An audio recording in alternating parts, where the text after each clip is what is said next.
We have solved quadratic equations by factoring and using the zero product property, but sometimes we're not able to factor, or sometimes the numbers are so large that we have difficulty factoring that we need another method for solving the quadratic equation. When that happens, a method we have is called the quadratic formula. So if you have an equation in the form ax squared plus bx plus c equals 0, and it needs to be in that standard form, we can use the following formula. X equals opposite of b plus or minus the square root of b squared minus 4 times a times c, all of that divided by 2a. Now, there are some requirements. A cannot be 0, because if it were, we'd end up dividing by 0. And the value of b squared minus 4ac has to be greater than or equal to 0. Because if this value were negative, we would not have a real solution. So again, that's x equals opposite of b plus or minus the square root b squared minus 4ac all over 2a. So if you can remember the tune of Pop Goes the Weasel, you can teach yourself the quadratic formula. Now, something I recommend you do anytime you're solving using the quadratic formula is identify what is a, what is b, and what is c. A is always the coefficient of x squared. So in this case, it's 12. B is always the coefficient of the linear term, the x. So in this case, it's negative 4. And c is always the constant, negative 5. Notice that with these subtractions, I use them as negative signs on the coefficient. When you have a subtraction that precedes a coefficient, it stays with that coefficient. And just to remind us of what the formula looks like, we have x equals opposite of b plus or minus the square root b squared minus 4ac all over 2a. And we can start to substitute for a, b, and c.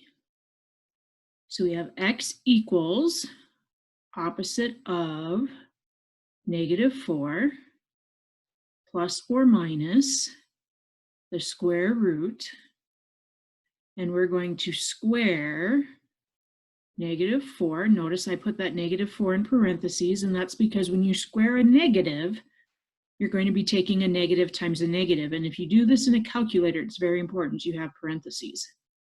Minus 4 times 12 times negative 5. Now, everything that I've just written is in a numerator and gets divided by 2 times 12. So now we need to simplify some things. So opposite of negative 4, or negative 4, is a positive 4, plus or minus the square root of negative 4 squared, so negative 4 times negative 4 is 16, minus, actually, I'm going to pause on that minus. I have a minus times a positive times a minus. So a negative times a positive is negative, times another negative is going to be a positive. And because multiplication is commutative, it doesn't matter the order I multiply these. I'm going to take 4 times 5 first is 20, and 20 times 12 is 240. All of that divided by 2 times 12 is 24. And then we can simplify what's underneath the square root, what's underneath the radical. 16 plus 240 is 256, divided by 24.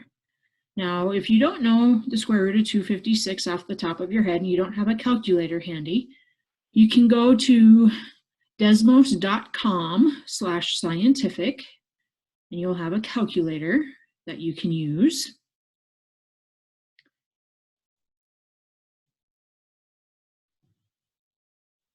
And we can do square root 256, and it's already there for us, but we can also press the enter button, and it is 16. Now to go back, we have 4 plus or minus 16 over 24, but we're not done simplifying our answer. This plus or minus indicates that we have two separate answers. We have to do 4 plus 16 over 24, but we also have to do 4 minus 16 over 24. So 4 plus 16 would be 20 over 24, and that simplifies to 5/6. And 4 minus 16 is negative 12 over 24, negative 12 over 24, which reduces to negative 1/2. And if you remember, when we factored and we used the zero product property, we often had two answers. So we should usually have two answers when we use the quadratic formula. Let's take a look at a couple more. Again, use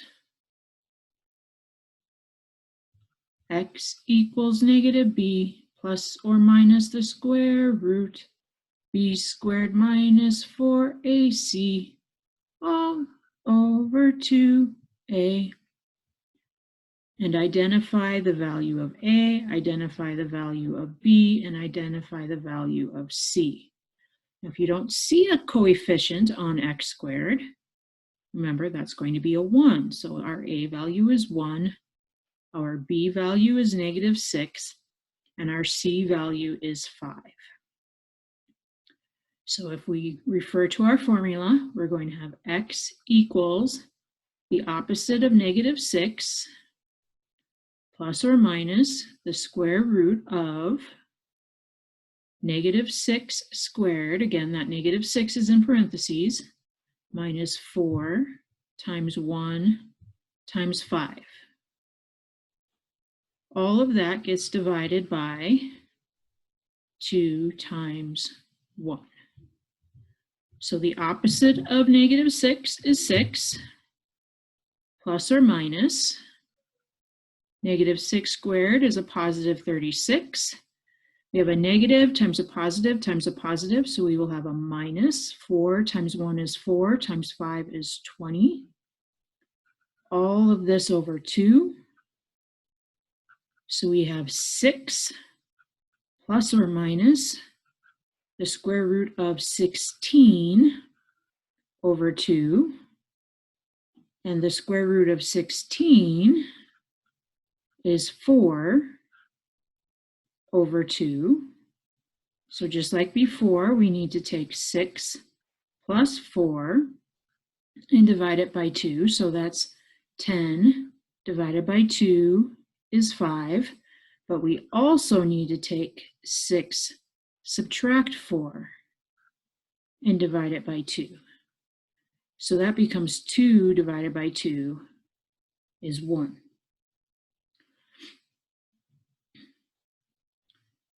And for our last one here, notice this one's not set equal to 0. So before we start anything, we need to add this 1 to both sides of the equation so that our equation is in that standard form, 4x squared minus 4x plus 1 equals 0. The equation must be set equal to 0 before you identify that a is 4, b is negative 4, and c is 1. Once you've done that, then you can substitute into the formula x equals opposite of negative 4 plus or minus the square root of negative 4 squared, again that's in parentheses, minus 4 times 4 times 1, all of that divided by 2 times 4. So the opposite of negative 4 is 4, plus or minus the square root of negative 4 squared is 16. A negative times a positive times a negative is a negative. 4 times 4 is 16, times 1 is 16. 2 times 4 is 8. We have 4 plus or minus the square root of 0 over 8. And the square root of 0 is just 0, so we don't need to worry about the plus or minus anymore, because we're going to be left with 4 over 8, because 4 plus 0 and 4 minus 0 is the same thing. So our answer to this problem is just going to be 1/2, and it would be considered a repeated root, because we would have had the 4 plus 0 over 8 and the 4 minus 0 over 8. We would have had 1/2 twice as a repeated root. So as you can see, we have another method for solving quadratics, those trinomials with a degree of 2, without having to factor and use the zero product property.